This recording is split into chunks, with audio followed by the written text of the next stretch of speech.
আপনাকে যদি প্রশ্ন করা হয় কম্পিউটার এবং হিউম্যান ব্রেন অর্থাৎ মানুষের মস্তিষ্ক এই দুটির মধ্যে কে বেশি শক্তিশালী, হয়তো আপনি 10 সেকেন্ড ভেবে উত্তর দেবেন কম্পিউটার মানুষের ব্রেন থেকে বেশি শক্তিশালী। হ্যাঁ বন্ধুরা, আমার আপনার মতো সাধারণ মানুষ হয়তো আপাত দৃষ্টিতে ভাবছি কম্পিউটার বেশি শক্তিশালী, কিন্তু এটা আমাদের ভুল ধারণা। তো চলুন কয়েকটা ডেটা বা তথ্যের মাধ্যমে দেখে নেওয়া যাক কে বেশি শক্তিশালী।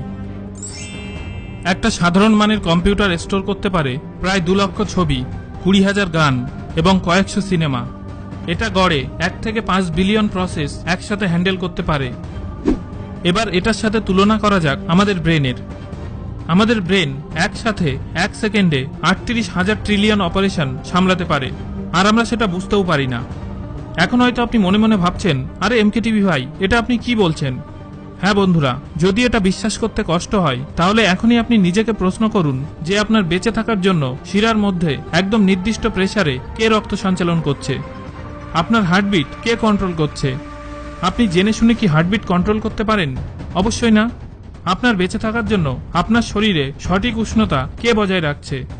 কোন সেই জিনিস যা আপনার শরীরের 60 ট্রিলিয়ন কোষকে প্রতি সেকেন্ডে 6 ট্রিলিয়ন ইনস্ট্রাকশন বা নির্দেশ দিচ্ছে? এটাকে বলা হয় সাবকনসিয়াস মাইন্ড বা অবচেতন মন। এই তথ্যগুলো শুনে আপনি নিশ্চয়ই বুঝতে পারছেন এটা কতটা শক্তিশালী। কিন্তু একটা জিনিস যা এই অবচেতন মন করতে পারে না তা হলো একটা সত্য ঘটনা আর একটা মিথ্যা ঘটনার মধ্যে পার্থক্য। এটা শুনতে কেমন লাগছে, রাইট? তো চলুন বিষয়টি একটি উদাহরণের সাহায্যে বুঝে নেওয়া যাক। ঘুমের মধ্যে যখন আমরা একটা ভয়ঙ্কর স্বপ্ন দেখি তখন কি হয়? আমাদের হার্টবিট রেট বেড়ে যায়, গা ঘামতে শুরু করে, আর আমরা ভয় পেতে থাকি। কিন্তু বাস্তবে কি আমরা কোনো বিপদের মধ্যে ছিলাম? অবশ্যই না, তখন তো আমরা ঘুমাচ্ছিলাম। ওই খারাপ স্বপ্নটা শুধুমাত্র আমাদের ব্রেনে ছিল, কিন্তু আমাদের সাবকনসিয়াস মাইন্ড এটা জানতো না বা বুঝতে পারে না। সেই কারণে আমাদের শরীর ঠিক ওই রকম রিয়্যাক্ট করে যেমনটা আমরা সত্যিকারের বিপদের সময় করে থাকি। একটা স্টাডি করা হয়েছিল যেখানে একজন প্রফেশনাল স্কিয়ারের গায়ে একটা মেশিন সেট করা হয়েছিল যেটা মাসেল ফাইবারের অ্যাক্টিভিটিকে রিড করতে পারে।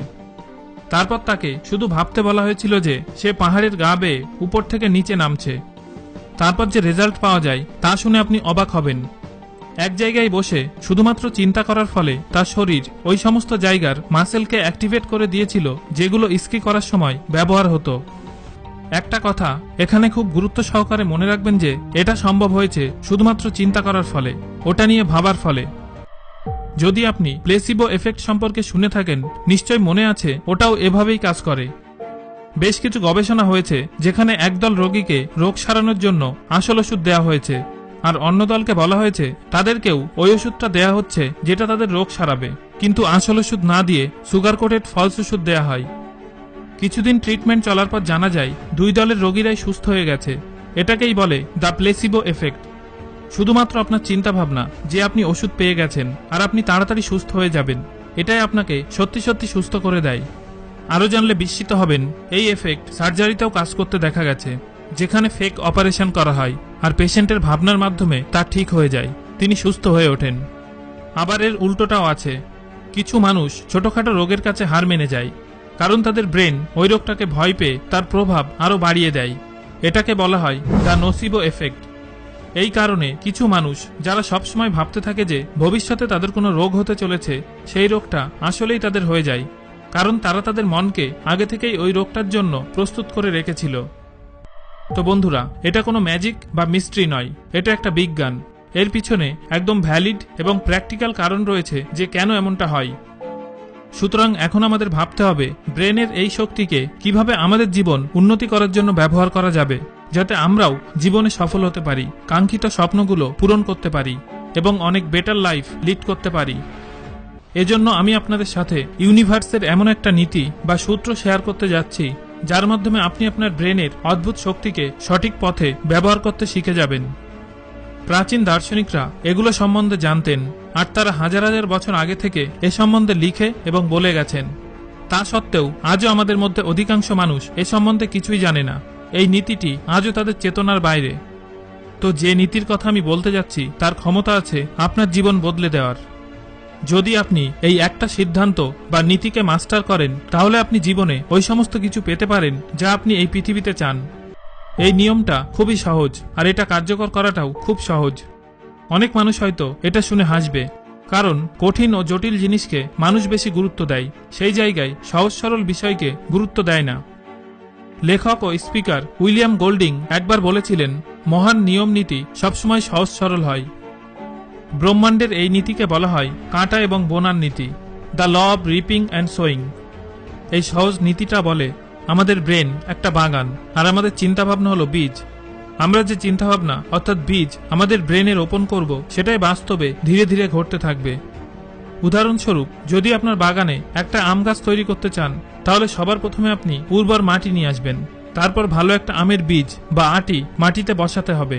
তারপর প্রয়োজন মতো জল দেবেন, আলোর ব্যবস্থা করবেন। আর যখন সঠিক সময় আসবে, আবহাওয়া ঠিক থাকবে, তখন ওই বীজ একটা বড় আম গাছে পরিণত হবে। ঠিক একই জিনিস আমাদের জীবনের সাথেও ঘটে থাকে। বাগানের ওই মাটি আমাদের ব্রেন, যে বীজটা আমরা বুনি বা রোপণ করি ওটা আমাদের থটস, চিন্তা ভাবনা। জল দেয়া হলো অ্যাকশনস, আর ওই সূর্যের আলো হলো আমাদের ফিলিংস। একটা বিষয় আমি আপনাকে জোর দিয়ে বলতে পারি, যদি কোনো আইডিয়া আপনার ব্রেনে রোপণ করে দিতে পারেন আর ফিল করেন যে ওটা আপনি করছেন বা ভবিষ্যতে অবশ্যই করবেন, এবং ধীরে ধীরে কনসিস্টেন্টলি ওটার উপর কাজ করতে থাকবেন, তো একদিন আপনার জীবনে ওটা বাস্তবায়িত হবেই। কারণ এটা একটা সিদ্ধান্ত, একটা ইউনিভার্সাল ল। হয়তো এখন আপনি ভাবছেন, যদি এটা এতই সহজ এবং কার্যকরী হবে, তাহলে বেশিরভাগ মানুষ কেন ওই জিনিসগুলো পায় না যা তারা জীবনে চায়? কারণ তারা বেশি ফোকাস করে ওই জিনিসগুলোতে যা তাদের জীবনে প্রয়োজন নেই। এই বাক্যটির দুটি অর্থ আছে, এটা আপনি গুরুত্ব সহকারে শুনবেন। প্রথম অর্থ হলো, তারা ওই জিনিসগুলোতে বেশি ফোকাস করে যেগুলোতে তারা ভয় পায়, নেগেটিভ চিন্তাভাবনার পিছনে বেশি শক্তি খরচ করে, কোনো কাজ শুরু করার আগেই ব্যর্থ হওয়ার চিন্তা করতে থাকে। এর ফলে তারা অজান্তেই ব্রেনে খারাপ বীজ বপন করছে। আর যদি তারা এই নেগেটিভ চিন্তা বা খারাপ বীজটাকে বিশ্বাস করে ফেলে, অজান্তেই তাতে জল দিতে থাকবে, অর্থাৎ বিভিন্ন নেগেটিভ অ্যাকশন নিতে থাকবে। ফলস্বরূপ এর থেকে একটা বিষাক্ত গাছ তৈরি হবে যা সবকিছু শেষ করে দেবে। আর দ্বিতীয় অর্থ হলো, তারা ওই জিনিসগুলোর পিছনে নিজের সময় ও শক্তি খরচ করে ফেলবে যেগুলোর প্রয়োজন তারা কখনোই অনুভব করেনি। এটা জানা খুব জরুরি, আমাদের সাবকনসিয়াস মাইন্ডের গভীরে কোনো জিনিস পাঠানোর জন্য সেটার পিছনে একটা শক্তিশালী কারণ থাকা দরকার। আপনি যে কারণই দেন না কেন, সে ওটা বিশ্বাস করে নেবে। তার এটা জানা প্রয়োজন যে কোনো জিনিস আপনি কেন চান, অথবা কোনো কাজ আপনাকে কেন করতে হবে। যদি আপনার কারণটা শক্তিশালী হয় আর আপনি মন থেকে বিশ্বাস করেন যে ওটা আমার চাই, কারণ ওটা আমার কাছে কিভাবে কতটা গুরুত্বপূর্ণ, তো তখন সাবকনসিয়াস মাইন্ড তার উত্তর পেয়ে যাবে।